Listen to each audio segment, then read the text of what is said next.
Ada dua paman dari Nabi Muhammad yang hingga akhir hayatnya tidak memeluk agama Islam, yaitu Abu Talib bin Abdul Muthalib dan Abdul Uzza bin Abdul Muthalib. Dibandingkan dengan Abu Lahab, Abu Talib tidak menentang dakwah Rasulullah namun tidak menerima agama Islam yang Rasulullah bawa. Sedangkan Abu Lahab, ia menentang dan memusuhi Rasulullah. Bagi penduduk Makkah jahiliyah, Abu Lahab adalah salah seorang sosok idaman, idola sekaligus panutan.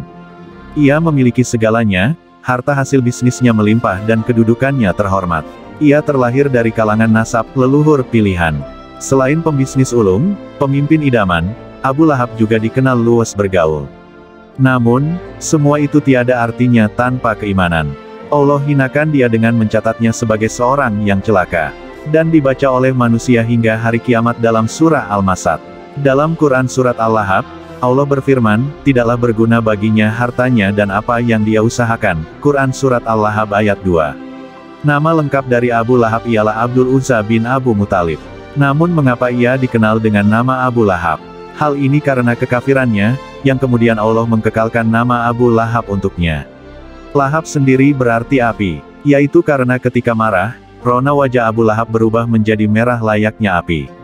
Istrinya, Ummu Jamil Aura, juga seorang kafir yang sangat kejam. Diceritakan pada suatu hari ia sengaja menaruh kayu dan tumbuhan berduri di jalan yang biasa dilewati oleh Rasulullah, agar Nabi tersakiti.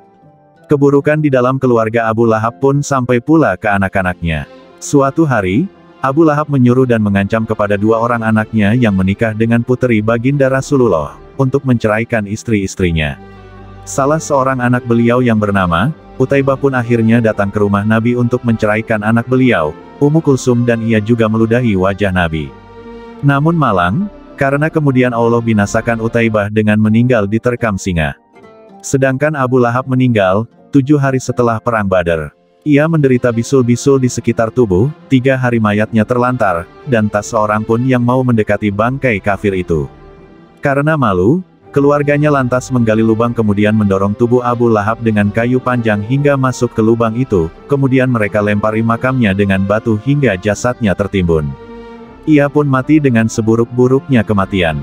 Itulah cerita Abu Lahab yang dapat kita ambil pelajaran, bahwasannya apa yang kita miliki di dunia, kekuasaan, harta benda, dan kenikmatan lainnya tidak berarti apabila kita mendustakan Allah. Tak terkecuali dengan pasangan hidup. Pasangan seseorang itu tergantung dengan kualitas dirinya. Ia bagaikan cermin kepribadian. Maha kuasa Allah atas semua makhluknya.